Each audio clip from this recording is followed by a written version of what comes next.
போராடிய விவசாயிகள் மீது துப்பாக்கிச் சூடு. விவசாயிகளின் நண்பன் என்று கூறிக்கொள்ளும் மத்திய அரசு பாஜக ஆட்சி செய்யும் மத்திய பிரதேசத்தின் மாண்டாசூரில் விவசாய விளைபொருட்களுக்கு உரிய விலை கேட்டு போராடிய போது விவசாயிகள் மீது துப்பாக்கிச் சூடு நடத்தியுள்ளது. தினகரனுக்கு எம்எல்ஏக்கள் ஆதரவு அதிகரிப்பு.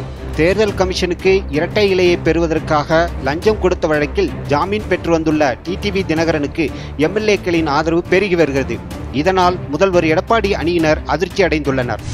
பள்ளிகள் திறப்பதில் குழப்பம் நீடிப்பு.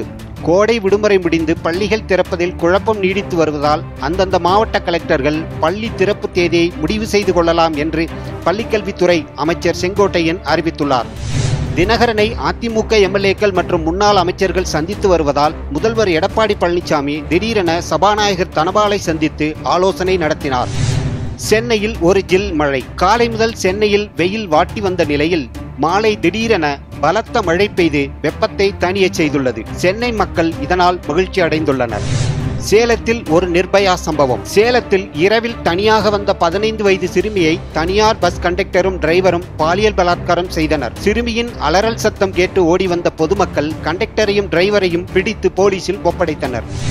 சீரியலில் இருந்து ஒதுங்கிய நடிகைக்கு சினிமா வாய்ப்பு. சீரியலில் அதிக ரசிகர்களை கொண்டிருந்த நடிகை பிரியா பவானி சங்கர் கல்யாணம் முதல் காதல் வரை என்ற சீரியலில் நாயகியாக நடித்து வந்தார். அந்த சீரியலில் இருந்து அவர் விலகிய நிலையில் சினிமாவில் நாயகியாக நடிக்க வாய்ப்பு பெற்றுள்ளார். Champion trophy cricket. Champion trophy cricket போட்டியில் இன்றைய ஆட்டத்தில் நியூசிலாந்து அணியும் இங்கிலாந்து அணியும் மோதுகின்றன. கத்தார் சர்ச்சை. கத்தார் தீவிரவாதிகளுக்கு உதவிய சர்ச்சையால் எகிப்து மற்றும் சவுதி அரேபியா கத்தார் செல்லும் விமான சேவைகளை ரத்து செய்துள்ளது. தங்கள் நாட்டிலிருந்து கத்தார் தூதர்களை வெளியேற 48 மணி நேரம் கெடு விதித்துள்ளது.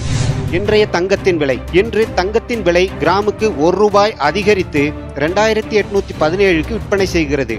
சவரன் ₹22,530 ஆகும்.